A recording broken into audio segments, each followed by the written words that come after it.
그러면 자 보시면 이런 식으로 물질이 전기 전도성을 결정하는 거 자유전자가 얼마나 자유롭게 움직일 수 있느냐 그 정도고요. 자유전자를 많이 가지고 있는 도체는 원자간 띠에 빈 공간이 있거나 전도띠가 붙어있기 때문에 에너지 흡수할 필요 없이 전자들이 자유롭게 움직여요. 그래서 전기가 잘 흐르는 구조예요. 그거에 비해서 부도체인 절연체는요 자유전자를 생성할 수가 없는 구조. 그거에 비해서 반도체는 자유전자를 좀 만들 수 있는 구조를 가지고 있는 아이들이다 라고 하는 거예요. 자 그러면 이 전기가 잘 흐른다의 반대말은 뭐야? 전류의 흐름을 방해하는 거. 뭐지 말? 저항. 됐죠? 우리 전기 전도성과 반대되는 말이 바로 저항입니다.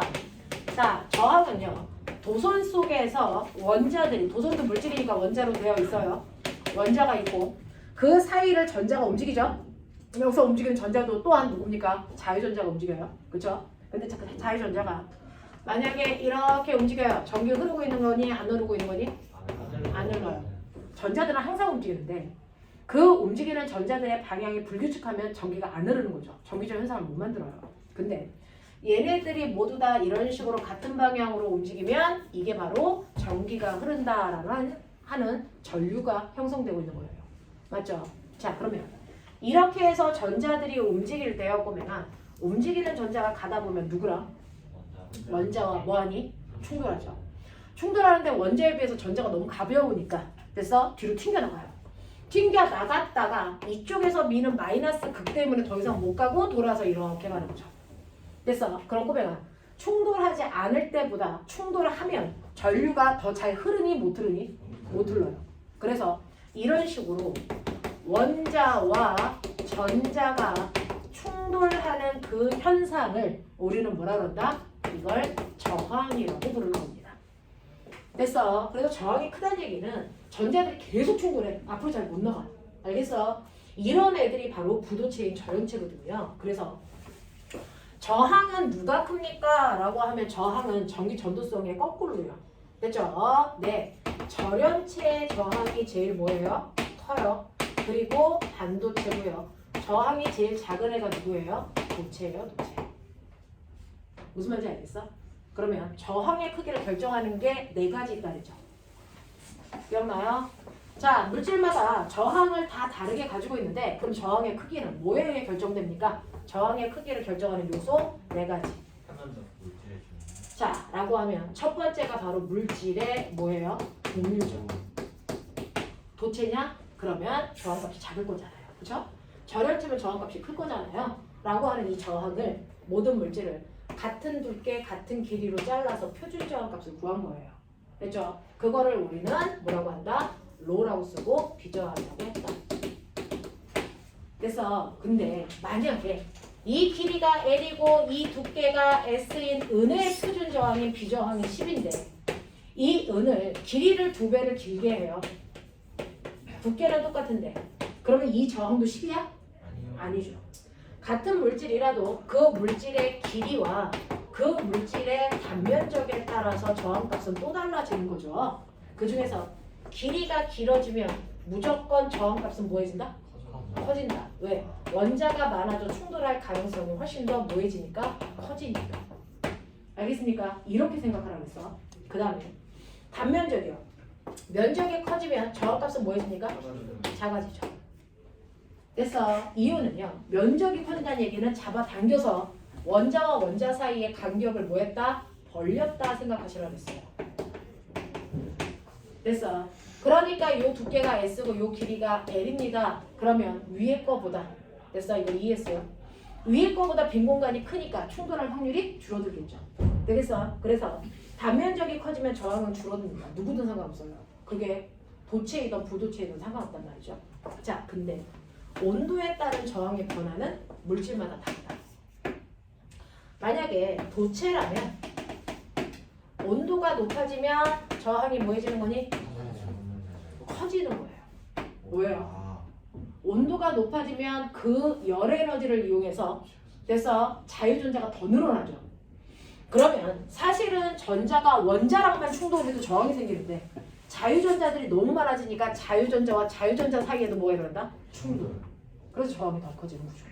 알겠습니까? 그래서 이렇게 도체들은 온도가 높아지면 저항값이 커지는 구조고요. 그걸 뺀 반도체나 부도체는 온도가 높아지면 저항이 오히려 뭐해진다? 줄어든다. 왜? 자유전자가 만들어지기 시작할 거야. 알겠습니까? 이런 구조로 실제 저항을 구하는 식이 로의 S분의 L로 구한다. 알겠습니까? 네, 이렇게 되는 거고 온도는요. 온도에 따른 비저항값이 그때그때 다 달라요.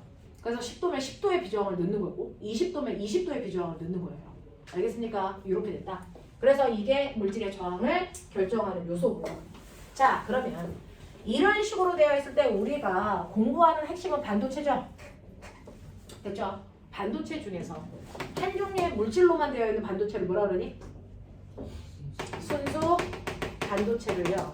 같은 말로 뭐라 그러냐면 이거를 우리가 고유 반도체 이렇게 해요. 자, 순수 반도체는 뭘로 만든다고요? 14조. 대표적으로 뭘로 만든다고요? 규소를. 다른 말로 뭐라 그래요? 실리콘. 되겠습니까? 네. 그래서 실리콘인 14족에 해당되는 규소는요. 14족이야. 그러면 14족이면 최외곽에 전자 몇 개 있는 거니? 4개 있는 거죠. 그래서 가장 바깥쪽에 전자가 이렇게 4개 들어있는데 원래는 전자가 몇 개 있는 게 가장 안정적 구조야? 8개. 그래서 8개 만들려고요. 옆에 있는 또 다른 규소들과 전자를 공유하면서 결합하죠? 전자들을 공유하면서 결합을 해. 그러면 이 규소는 이제 요만큼이 자기 거라서 완벽한 8개를 갖춘 거죠. 그 짓을 여기에 있는 규소들도 해요. 자기에 있는 전자 4개를 이용해서 다른 친구들과 손잡는 거죠. 그래서 얘도 그 옆에 있는 또 다른 규소들과 전자를 공유하면서 완벽해지고요. 얘도 그걸 하고요. 얘도 그걸 하고요. 끝이 없이 계속합니다. 그래서 이렇게 실리콘은 끝이 없이 규소와 계속 무한대로 공유 결합하면서 만들어진 거. 이게 순수 반도체야. 실리콘이야. 됐어? 자, 근데 이러한 실리콘은 아까 보여드린 반도체 구조를 띠고 있기 때문에 도체만큼 전기가 잘 흐를 수는 없죠. 그래서 도체만큼 전기를 잘 흐르게끔 기능을 업그레이드 시킨다. 멋진 말. 도핑한다. 어떤 기능을 향상시키는 걸 그래서 기술학에서는 도핑한다 그래요. 그럼 도핑하려면 얘가 너무 순수하니까 규소 하나 빼고 다른 원소 집어넣으면 전기 전도성이 좋아져요. 됐죠? 네. 그래서 다른 원소가 들어가 있기 때문에 이제 순수하지 않아. 걔를 뭐라 그래? 불순물 반도체를 만들었다. 이렇게 표현한다 그랬죠? 자, 근데 도핑할 때 넣을 수 있는 원소는 아무거나가 아니죠. 몇 족 아니면 몇 족만 넣니? 13족 아니면 15족만 도핑할 수 있다. 맞아요. 되겠죠? 자, 그중에서 13족에 해당되는 알루미늄을 넣는다고 치자. 그러면 규소를 하나를 뺄 거잖아요. 그럼 규소 하나를 빼면 자기가 가지고 있는 4개의 전자가 같이 나와요. 그러면 전자가 있어야 되는 자리 중에 전자가 빈자리가 4개가 있죠. 그 자리를 13족에 해당되는 알루미늄이 들어갈 건데 알루미늄은 전자 몇 개 가지고 들어가니? 그렇죠. 그래서 3개를 갖고 들어가면 전자가 꽉 차야 되는 자리에 전자가 들어있지 않는 뭐가 생기니? 빈 공간이 생겨요. 그래서 원래는 반도체는 원자값 뒤에 전자가 꽉 차 있어야 되는데 그 중에서 전자가 없는 구멍 하나가 생기죠. 그럼 나머지가 뭐가 되니? 자유전자가 되는 거죠. 됐어. 그러면 전자가 있어야 되는데 전자가 들어가지 않은 빈 공간을 우리는 구멍, 공짜 그리고 전자가 있다가 빠졌기 때문에 마이너스가 약해져 상대적으로 플러스의 성격을 띠는 구멍처럼 느껴지죠. 그래서 우리는 얘를 무슨 구멍? 양의 성질을 띠고 있는 구멍, 양공이 생겨요. 납득해요? 오케이. 자, 그런가 하면 15족인 2는 도핑할 수도 있어요. 15족을 도핑하면 자, 15족에 해당되는 2이 들어가면서 됐어. 15족, 13족 이렇게 했을 때 그 족의 일자리 숫자가 가지고 있는 전자수예요. 5개를 들고 하잖아요. 그래서 2를 넣으면 2이 들어가면서 5개의 전자를 꼽으려고 하는데 빈자리 몇 개밖에 없어? 4개밖에 없죠. 빈자리가 4개밖에 없으니까 4개를 꼽고도 하나 남네. 그러면 됐어. 그 위에 전도띠의 전자가 하나가 이렇게 올라가는 구조. 그러면 얘는 나머지 빈자리들로 자기들이 자유롭게 움직일 수 있는 뭐가 되는 거니? 자유전자. 그래서 15족을 도핑하면 자유롭게 움직이는 자유전자가 생겨서 전기가 잘 흐르게 되는 거죠. 그 중에서 양의 성질을 띠고 있는 구멍을 만드는 걸 우리가 뭐라 그래요? 포지티브형 반도체, P형 반도체. 맞죠? 자유전자를 이용해서 전류를 잘 흐르게 하는 걸 네거티브형 반도체 이렇게 표현한다고. 맞아? 이해되겠어? 네. 그랬을 때 이 반도체를 우리는 따로따로 쓰는 거 아니다. 반도체를 한 덩어리 안에 한쪽은 P형, 한쪽은 N형을 이렇게 연결한다. 그래 놓고 건전지를 연결할 때 전류가 잘 흐르는 방향으로 건전지에 뿔말을 연결하죠. 그 중에서 P형 쪽에 무슨 극이 와야 되니? 플러스 극이 와야 되겠죠. 그래서 P, 풀 이렇게 외우라는 거죠. 그래서 P형 쪽에 플러스를 걸어줘야만 전류가 잘 흐르는 전압. 멋진 말. 네, 순방향으로 전압을 걸었다. 이렇게 표현해요. 순방향 전압을 건 거죠. 됐죠? 이렇게 순방향 전압을 걸면 어떤 일이 발생을 하냐면 포지티브형 반도체에 있는 양공이 플러스에 의해서 플러스가 플러스를 뭐예요? 밀어요. 그래서 이 가운데를 멋진 말로 뭐라 그러죠? 접합면 쪽 밀려가요. 그러면 N형 쪽에 있는 마이너스에 마이너스를 걸었죠? 그러면 자유전자도 마이너스 때문에 밀려요. 접합면 쪽으로. 그래서 밀린 양공과 자유전자가 뭐하니? 결합. 그래서 자유전자가 양공을 타고 아싸 이렇게 하고 돌죠. 알겠습니까? 그래서 전자가 잘 이동하게끔 만들어진 다이오드가 바로 됐어. 이렇게 P의 다이오드를 우리가 뿔마로 연결하면 전류가 잘 흐른다. 알겠습니까? 그래서 순방향으로 전압을 걸어주면 되고 역방향으로 걸면 흐른다 안 흐른다? 안 흐른다. 근데 문제는 우리 집은 순방향과 역방향의 전압이 순차적으로 계속 바뀌는 거죠. 무슨 전압? 네, 우리 집은 교류 형태의 전압이 걸린다. 이거예요. 그래서 교류 형태의 전압을 우리는 그릴 때요. 플러스 쪽을 순방향, 마이너스 쪽을 역방향으로 한다면 역방향과 순방향이 주기적으로 반복되는 이런 형태의 전압. 그걸 어떻게 그리죠? 어떻게 그리죠? 태극마크. 알겠어요? 이렇게 그리죠. 교류 형태의 전압이 걸려요. 자, 그 중에서 만약에 순방향의 전압이 걸렸다면 그 순방향의 전압이 걸린 순간에만 전류가 흐른다고요. 맞아요. 흐르고요. 역방향의 전압이 걸린 순간엔 전류가 흐르니 안 흐르니? 안 흐른다고요. 그래서 전류를 항상 한쪽으로만 흐를 수 있게 거꾸로는 흐르지 못하게 막아주는 역할을 그래서 다이오드가 하죠. 되겠냐? 자, 그래서 다이오드에 P쪽에서 P형 쪽에서 N형 쪽으로 전류를 보내는 거니까 우리가 P형과 N형을 어떻게 표현한다? P형은 전류를 보내는 쪽, N형은 그쪽으로 오는 전류를 막는 쪽. 그래서 이렇게 표현한다 그랬죠? 맞아요. 네. 그래서 이런 식으로 순방향 쪽으로만 전류가 흐를 수 있게 역방향으로 흐르려는 전류는 차단하는 이런 구조. 이거 무슨 작용? 그렇죠. 물을 깨끗이 걸러내는 건 정수기니까.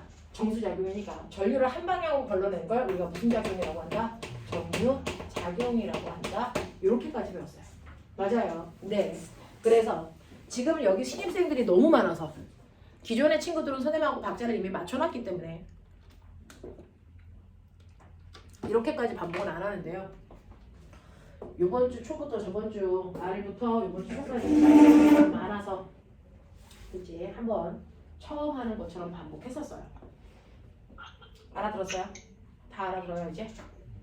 빠르지 않습니까? 선생님, 네. 말해 성민아. 그 화면 내려주세요. 화면을 조금 이렇게. 네, 좋았어. 보여 이제? 네. 네. 그리고 선생님이 지금 핸드폰으로 깨끗하게 화면도 찍고 있어요. 네. 이렇게 해드릴게요. 자, 그래서 이런 식으로 되어 있다라고 하는 거 기억해 두시면 책 좀 보세요. 자, 숙제해 오신 거 있죠? 42, 43. 오늘은 첫날이라 넘어가는데 다음 주부터 과학 숙제 검사했는데 숙제가 안 되어 있는 오늘 같은 형태가 만들어지면 그 사람들은 선생님하고 12시에 지금 수학 시간에도 하고 계시죠? 됐죠? 작년에 선배들은 새벽 3시까지 하고 있었어요. 숙제 다 할 때까지. 알겠어? 네. 그러니까 자기 시간 관리 잘하세요. 주말 때 헬레일레 하지 말고. 알겠니? 자, 42, 43페이지에서 질문? 없음. 자, 44, 45 질문. 넘겨. 46, 47 질문.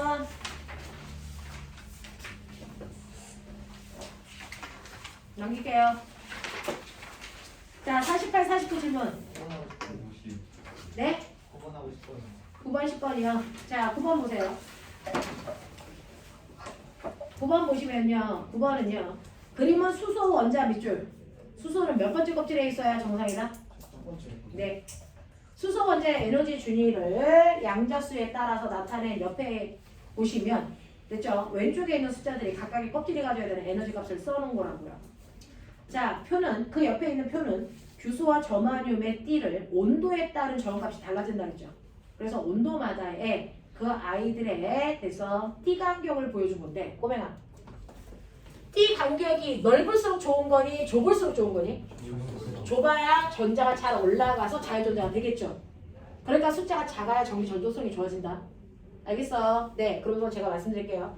아까 저항을 결정하는 요소 중에 첫 번째가 뭐였어요? 물질의 종류. 그 물질의 종류에 따라 나타난 표준 저항값을 로라고 쓰고 이걸 뭐라고 한다고요? 비저항. 이 비저항을 역수하면 이게 전도도. 알겠어요? 네, 그렇게 될 거예요. 네. 자, 그러면 그 중에서 여러분들 보시면 기억.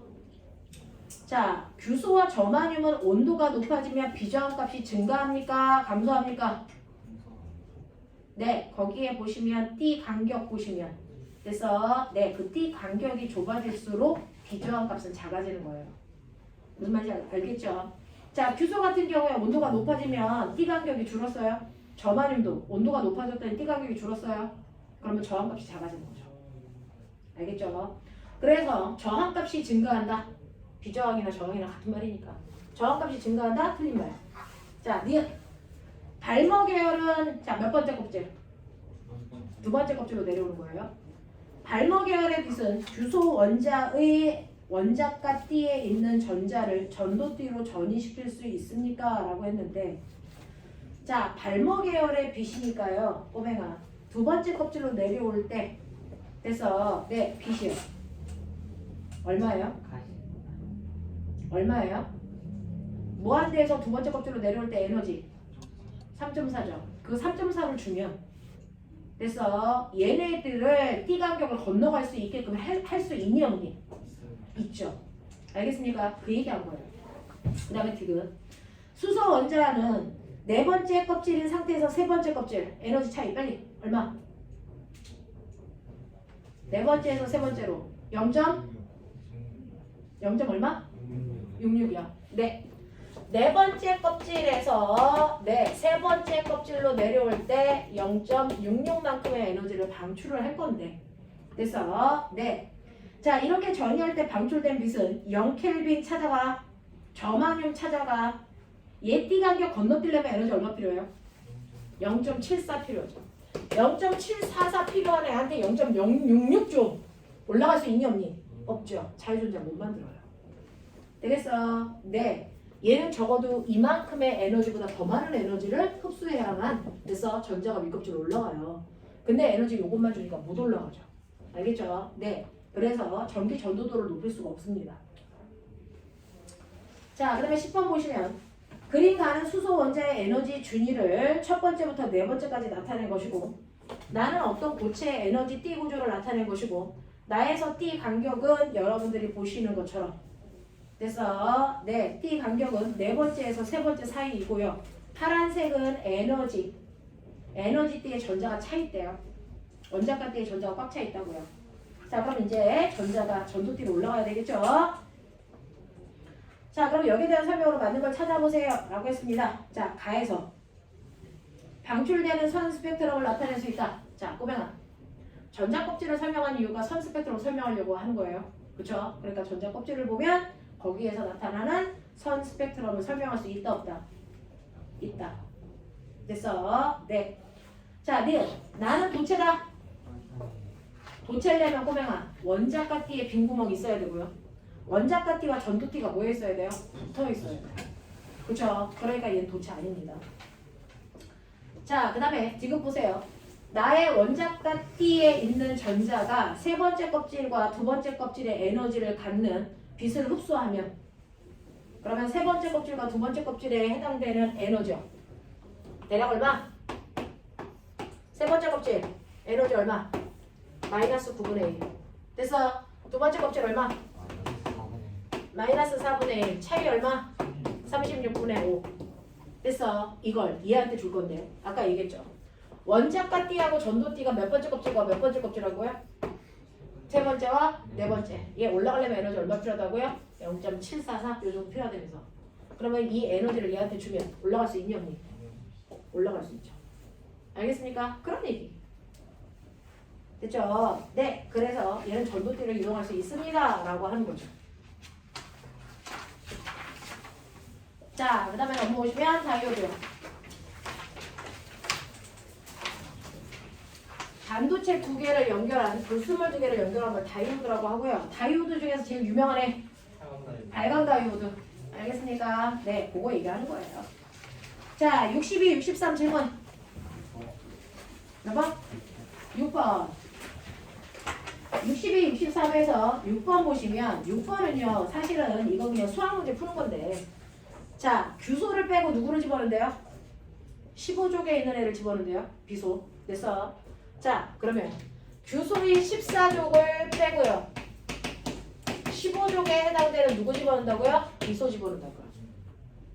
그러면 얘를 빼고 얘를 넣으면 전자가 몇 개? 하나가 남겠죠. 네, 요거 하나 넣을 때마다 전자가 하나 남아요. 근데 얘를 몇 개 넣었대요? 얘 몇 개 넣었대요? 몇 개? 10에 16개 퍼 제곱 세제곱미터. 세제곱미터당 10에 16개가 있어서 이거 규소가 이거 빼고 이만큼을 얘를 넣을 거야. 그럼 전자가 몇 개 생기겠어? 요만큼 생기겠죠. 맞아요. 한 개당 하나 생기니까 10에 16승계 넣으면 10에 16승계만큼 생기겠죠. 그래서 네 이렇게 된다고요. 그래서 이렇게 집어넣으면 규소 원자가 비소 원자로 바뀌어야 하겠습니까? 라고 하는 거죠. 자, 그러면 얘는 몇 배 증가시키고 싶대요? 몇 배 증가시키고 싶대요? 6배 증가시키고 싶네요. 10의 6승. 맞아. 그러면 10의 6승만큼 증가시키려면 이때 필요한 아이가 몇 개겠습니까? 그런 얘기 아닙니까? 그러면 전자를 10의 6승만큼 증가시키려면 어떻게 하면 되겠어요? 10에 16승에 몇 배? 10의 6승. 그래서 10이 얼마? 22승.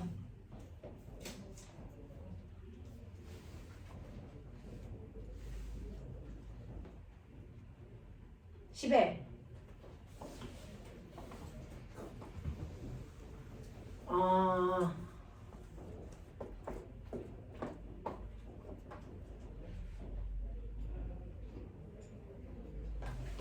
보면 밀도가 뭔지 알지? 밀도가 뭔지 알지? 밀도는 부피분의 뭐야? 뭐 부피분의 질량이고요. 여기서는 부피분의 전자 개수. 알겠습니까? 네, 이거 얘기해요. 그러니까 전자 개수를 그니 내가 얼마만큼 늘리고 싶냐면 10에 6승배 늘리고 싶죠. 그러면 한 배 증가하려면 어떻게 해야 돼? 10에 16승계씩 집어넣어야지 한 배씩 늘어나는 거죠. 규소가 어려운 말이구나. 자, 규소가 두 개 있어. 그래서 그러면 이거를 비소 몇 개로 바꿔? 두 개로 바꾸면 전자가 몇 개 늘어나? 두 개 늘어나지. 이거의 6배가 되려면 요 짓을 몇 번 하면 돼? 6배를 하면 되지. 맞아. 네. 근데 실제로는 두 개가 아니고 10에 16승계에 늘릴 거야. 그러려면 10에 얼마? 16승계를 집어넣어야 되는 걸 몇 배 해야 돼? 10에 6승계 하셔야 돼. 알겠어? 그래서 10에 22승. 알겠어? 이렇게 나와. 근데 이거는 아무 의미도 없어. 그냥 이거는 그냥 안 해도 돼. 그냥 그런 느낌이야. 자, 넘어가시고요. 64, 65 질문. 성민아, 자꾸 튕겨 나가는 거야? 네, 방금 튕겼어요. 그러게. 자, 64, 65, 1번부터 4번까지 중에서 질문. 없나? 자, 5번부터 8번까지 중에서 질문. 없나? 자, 9번, 10번 질문. 없어요? 되겠어요? 네. 자, 숙제 안 해와서 질문 못하는 건 어쩔 수 없어요. 자, 그러면 넘으시면 이제 선생님하고 전류에 의한 자기 작용, 그래서 이 부분은요. 전기 파트의 핵심이면서 이미 중학교 2학년 때 배우고 왔어. 그래서 스피디하게 갈 길을 할 건데 잠깐만 그래서 5분만 테스트 보고 가죠. 그럼 몇 분을 줘? 뭐? 5분 안에 풀어. 네? 아니,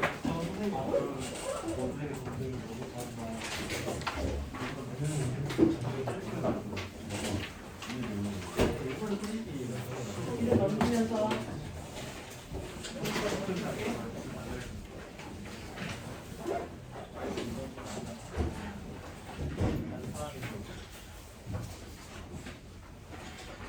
자, 시험지 남는 거 있으면 옆 사람한테도 주세요. 옆 사람 주셔야 돼요.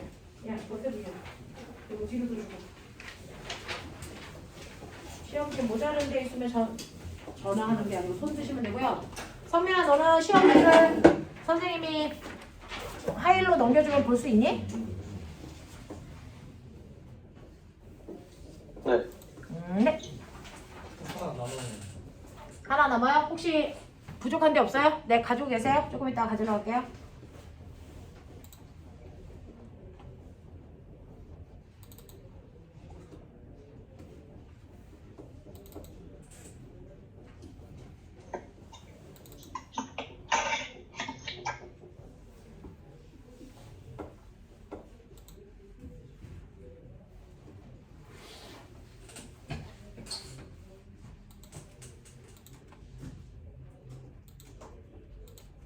성민이 잠깐만 선생님 답 지르고 보내줄게.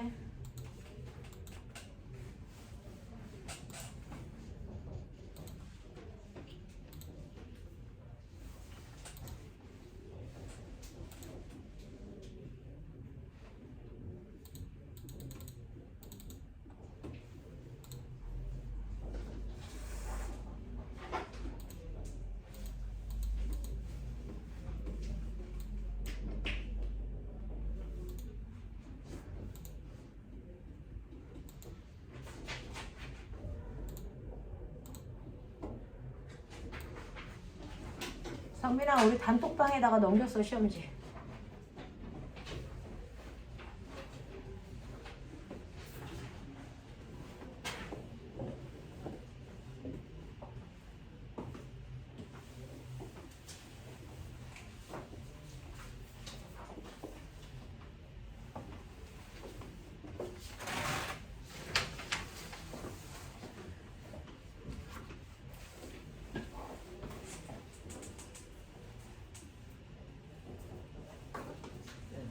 네? PQ 접합 가이드는 네? 이번에 PQ 접합 가이드라고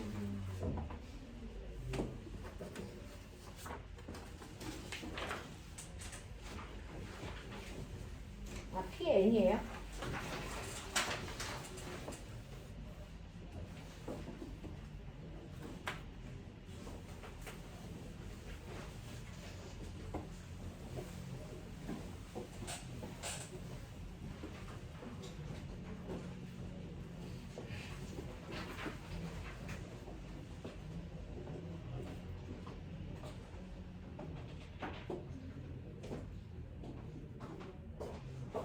시험지.